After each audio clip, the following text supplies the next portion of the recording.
Alright, welcome to Plastic Models by a Regular Dude and the M4 Sherman early production by Tamiya, kit number 35190.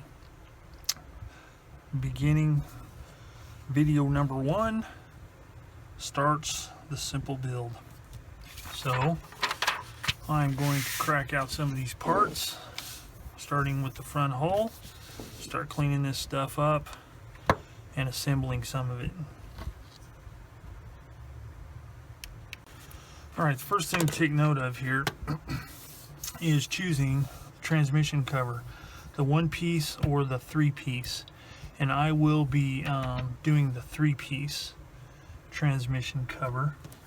And as a quick note on that, I'll tell you a mistake I made a long time ago on a kit like this is the strip that fits on the front of the 3-piece transmission housing. Now, back in my overzealous days, there's a seam line that runs right along here. So I sanded it all off nice and smoothly and made it look beautiful and just nice and smooth.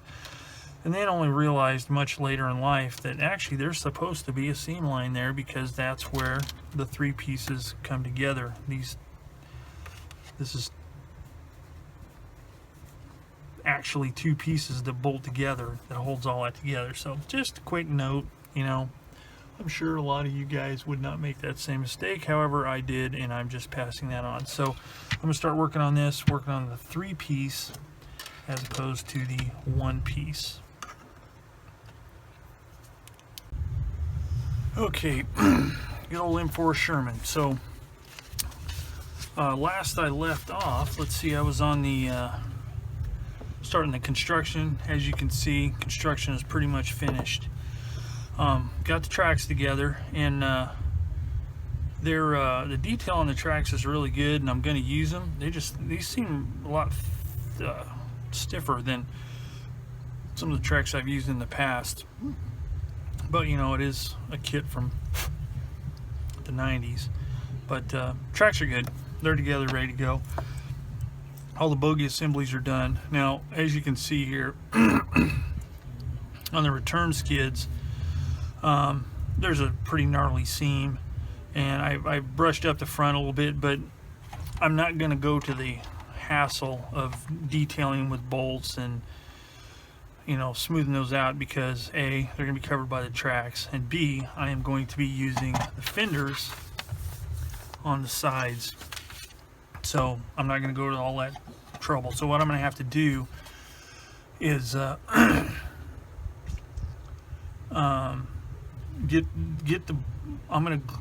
going to do a little bit different than I normally do, and I'm going to go ahead and glue the bogie assemblies in place before I paint, because I'm not going to do a whole lot of weathering in here. It's going to be just mainly light dust type weathering.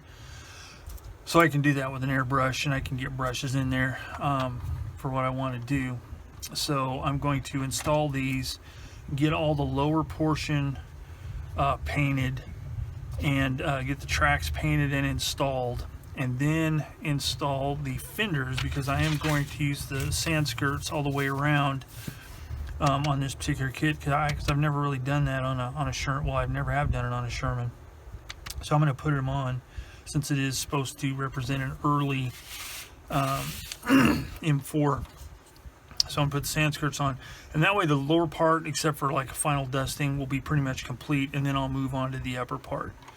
As far as construction on the hull, everything fit perfectly. I mean, there was nothing weird to do, and I did, you know, I know I said I was going to build it out of the box, and you know, but I did put these sponson covers in because I am going to have this hatch and the upper hatch, commander's hatch, is going to be open, so I don't want any telltale light coming through. It wouldn't be much with the sand skirts and the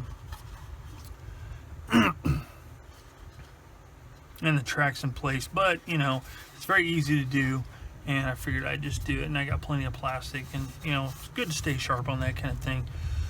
But other than that, the whole upper hull just went together with no problems. Nothing really to talk about there. No, Tamiya kit fits like it's supposed to, so it turned out well. Turret, same thing. Oh, one other point. The applique armor. What I did with this is, and this is just a note for the beginner modelers that watch my videos. It's just kind of a little tip. This is the way I do it. It's definitely not, you know, the only way to do it, but it's what I do. It just seems to make it a little easier. I use my thicker liquid cement. It's more of, you know, it's a lot thicker than, say, Tamiya extra thin, or even Tester's glass jarred liquid cement. It's a little bit thicker, and I mentioned in some of my other videos I like to use that whenever I need to stick something in place and kind of position it. So I just put a little bit on there, get it in place, and once I get it where I want it, then I use the Tamiya extra thin and just touch all along the edges. As you can see, it's kind of shiny where the cement was, to kind of seal that down, push it in place so it fits real snug, so there's no telltale gap or crack around the edge. Excuse me. From you know, so it looks like it's been welded in place. So that's just a little note there. Same thing on here. This applique armor here, man, the curve on it is just perfect to fit where it's supposed to fit. There's a very, very faint line right along the edge here on the turret where it's supposed to line up, and when you line that up, it just fits all perfectly smooth. So it really looks like it's, you know, been welded in place. Let's see, the hatches pretty good. Usually there's ejector pin marks, and there was one right there, but it was very, very shallow, so that was easy to clean off. There were a couple right here where the periscope mount is. Again, very easy to clean up, no problem there. The gun and everything fit together fine, and as noted in some other reviews, it's kind of nice that there's actually a breech. It's not really super detailed, but for purposes of being inside with the hatch open, it does give something there, as well as the radio in the back. But I am using this figure that came with the kit, and you know, I got him cemented together, and then positioned the hatches accordingly, so it looks like his arm is actually resting on the hatch. So again, nothing really crazy to talk about there. That is the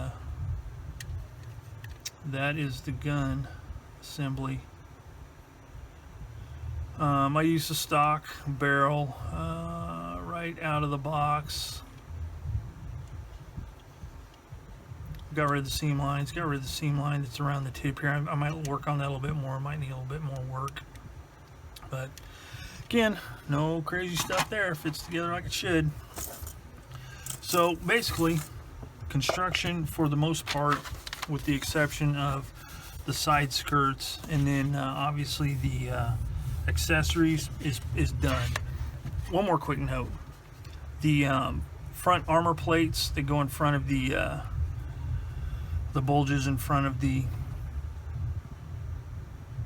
driver and radio operators hatches, I did carve a bit of the back off. The way, if you were to look at a cross section of those armor plates, it's like you have the front of the armor plate like this, and then there's like a really thin,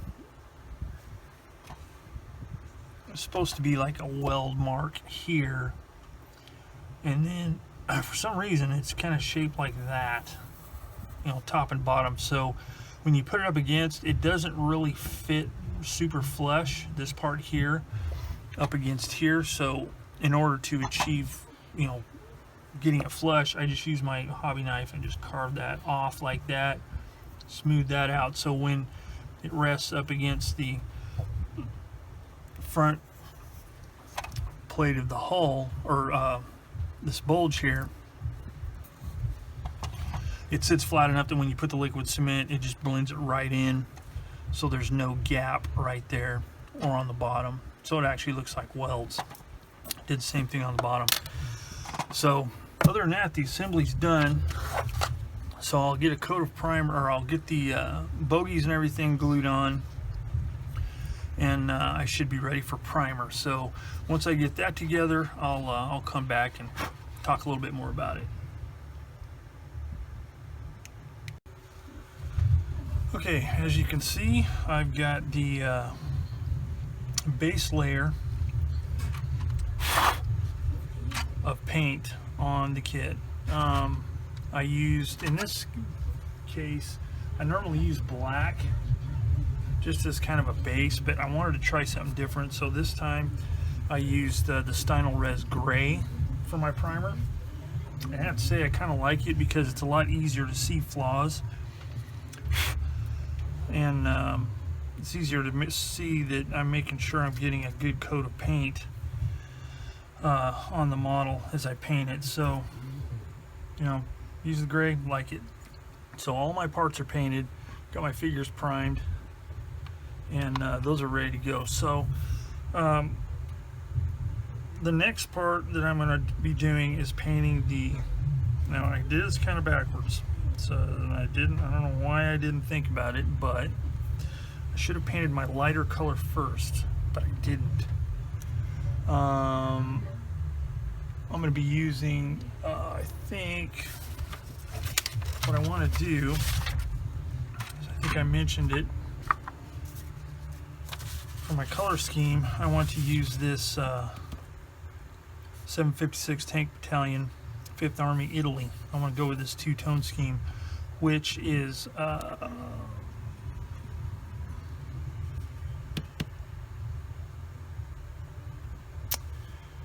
olive drab, sorry, XF62, and XF59, which is desert yellow. So I'm going to be doing that. So I'm going to call this video quits and get my paint and everything ready so I can start with the camouflage color. And like I said, I should have done the lighter color first and then put the darker over it, but I didn't, so I'll just have to see what happens.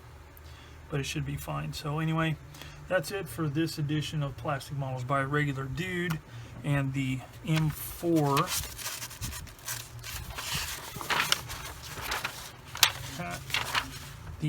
Sherman early production. So as always, questions, comments below. Stay tuned, I'll have a new video up here as soon as I can dealing with the camo color. So till next time, I will see you all later.